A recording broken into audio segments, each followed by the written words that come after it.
প্রিয় এইচএসসি শিক্ষার্থীরা আসসালামু আলাইকুম। সালামের উত্তর দেওয়া অজীব, অবশ্যই কমেন্ট বক্সে সালামের উত্তর দিয়ে 90টা নেকি নিয়ে নাও।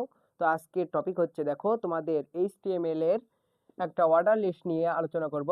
আমরা এইচটিএমএল এ কিভাবে দেখো এইচটিএমএল এ কি কি কোড ব্যবহার করলে আমাদের এভাবে লিস্ট আকারে 1 2 3 4 এবং বাংলা আইসিটি ইংলিশ ম্যাথ এগুলো আমরা সাজাতে পারবো, সেটা আমরা শিখবো মাত্র 1 মিনিটে। তো দেখো বেশি কথা না বলে শুরু করি। ভিডিওটি ভালো লাগলে অবশ্যই লাইক করে চ্যানেলটি সাবস্ক্রাইব করে দিয়ে পাশে থাকবে এবং বন্ধুদের মাঝে শেয়ার করবা। তো দেখো শুরু করা যাক। আমাদের এইচটিএমএল লেখার জন্য প্রথমে লিখতে কি কি লিখতে হয়? প্রথমে লিখতে হয় এইচটিএমএল লিখতে হয়। প্রথমে আমরা কি লিখবো? এইচটিএমএল আমরা লিখি। দেখো প্রথমে আমরা এইচটিএমএল লিখবো, তারপরে কি লিখতে হয়? বডি লিখতে হয়। তারপরে আমরা লিখবো, দেখো যদি প্যারাগ্রাফ থাকে আমরা প্যারাগ্রাফ লিখবো, কিন্তু প্যারাগ্রাফ না থাকলে আমরা প্যারাগ্রাফ লিখবো না।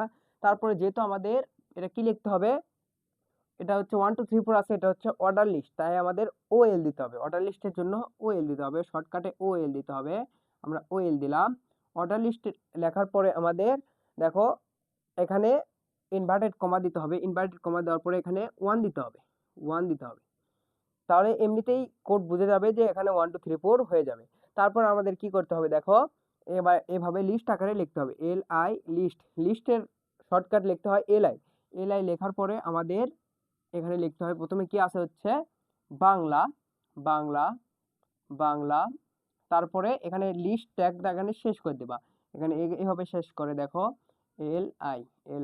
তারপর আবার কি আছে দেখো লিস্ট ট্যাগ আছে হচ্ছে আইসিটি, এভাবে সিরিয়াল ভাবে লিখবা আইসিটি। তারপরে লিস্ট ট্যাগ ক্লোজ করো এল আই। তারপরে দেখো তারপরে কি আছে এল আই। তারপর কি আছে হচ্ছে ম্যাথ, ম্যাথ। তারপর আছে হচ্ছে এখানে শেষ করে দাও এল আই। তারপরে দেখো আবার লিস্ট ট্যাগ আছে, শুরু করো লিস্ট ট্যাগ শেষ করে আবার দেখো এখানে আছে হচ্ছে লিস্ট ট্যাগের ভিতরে আছে হচ্ছে ইংলিশ, ইংলিশ। এখানে লিস্ট ট্যাগ শেষ করো।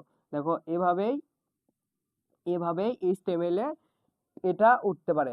কিন্তু লাস্টে কি দিতে হবে? এই যে দেখো আমাদের লিস্ট ট্যাগ শেষ, আমাদের লিস্ট ট্যাগ হয়ে গেছে। এখন এগুলো লেখার পরে আমাদের যেহেতু আমাদের এখন পেজটি শেষ করতে হবে, তাহলে আমরা এভাবে এখান থেকে সাজাবো। দেখো এখান থেকে শেষ করবো। এই পাশে যেহেতু নিচে জায়গা হচ্ছে না, আমরা এই পাশে লিখি। দেখো প্রথমে আমরা অর্ডার লিস্টটা ক্লোজ করে দেব। তারপরে দেখো বডি ক্লোজ করে দেব, বডি ক্লোজ BODY। তারপরে দেখো এইচটিএমএল ক্লোজ করে দেব, HTML। এভাবেই দেখো এইচটিএমএল এ 1 2 3 4 এভাবে অর্ডার লিস্ট আঁকাতে হয়। আশা করি বুঝছো। ভিডিওটি ভালো লাগলে অবশ্যই লাইক করে চ্যানেলটি সাবস্ক্রাইব করতে পাশে থাকবে এবং বন্ধুদের মাঝে শেয়ার করবে। এবং তুমি কোন টপিকের উপর ভিডিওটি চাও অবশ্যই কমেন্ট বক্সে জানাবা। পরবর্তী ভিডিওটি দেখার আমন্ত্রণ জানিয়ে আজকে বিদায় নিচ্ছি। আসসালামু আলাইকুম।